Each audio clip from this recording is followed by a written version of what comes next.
Hello नमस्कार दोस्तों।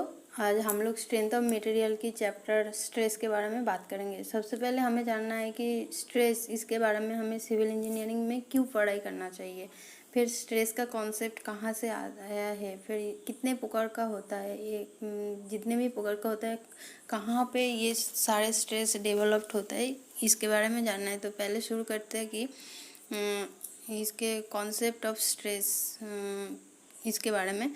तो अपना जो डिफॉर्मेबल सॉलिड्स होता है, जब उसके अंदर बाहर से कोई भी लोड अप्लाई किया जाता है तो वो बॉडी के ऊपर एक एक्ट होता है। तो बॉडी भी उसकी इंटरनल फोर्स की वजह से रिएक्ट करता है। तो ये जो इंटरनल फोर्स होता है, इसकी वजह से अपना जो कॉन्सेप्ट स्ट्रेस है ये यहाँ से आया है।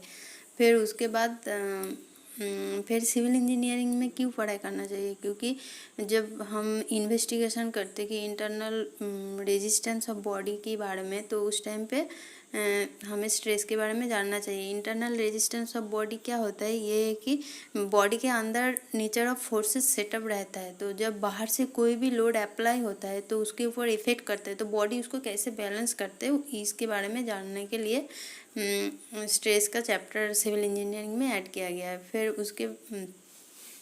उसके बाद हम जानेंगे कि ये स्ट्रेस एज पर इसका डेफिनेशन क्या होता है, जिसको सिंपली स्ट्रेस भी बोला जाता है। एज पर डेफिनेशन देखा जाए तो इसको सिग्मा से डिनोट किया जाता है सिंपली स्ट्रेस को।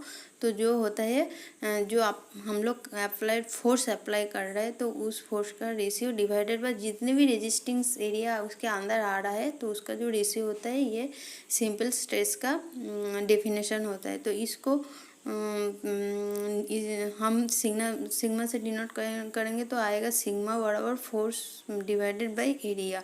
और इसका जो ऐसा ही यूनिट होता है जनरली सिविल इंजीनियरिंग में जो यूज़ किया जाता है, जो पास्कल माना जाता है, मेनली न्यूटन पर mm स्क्वायर में माना जाता है।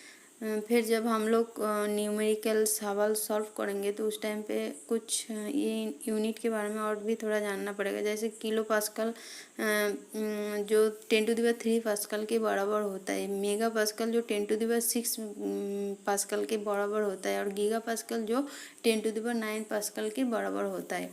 फिर ये जो सिंपली स्ट्रेस है, इसको तीनों भागों से भाग किया गया है: normal stress, shear stress and bearing stress.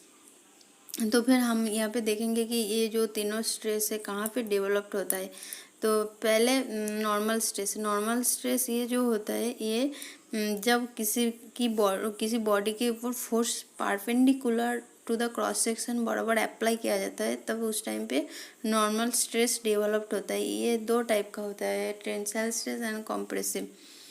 फिर शियर स्ट्रेस डेवलप्ड होता है जब applied force parallel to the resisting area होता है, तो उस टाइम पे शियर स्ट्रेस डेवलप्ड होता है। फिर इसको टाउ से डिनोट किया जाता है। और बियरिंग स्ट्रेस, ये जो बियरिंग स्ट्रेस है, इसको सिग्मा बी से डिनोट किया जाता है। और ये जो है डेवलप्ड होता है between two bodies compressor pressure के बराबर डेवलप्ड होता है। ओके, ये जो बाकी shear stress and bearing stress है, इसके बारे में हम आगे भी और भी चैप्टर आएंगे तो उसके बारे में बात करेंगे। और ये जो एक तीनों स्ट्रेस का एक जो एज पर एग्जांपल देखा जाए तो जो सस्पेंशन ब्रिज होता है, उसमें ये तीनों स्ट्रेसेस देखा जाता है। ओके, आज के लिए इतना है।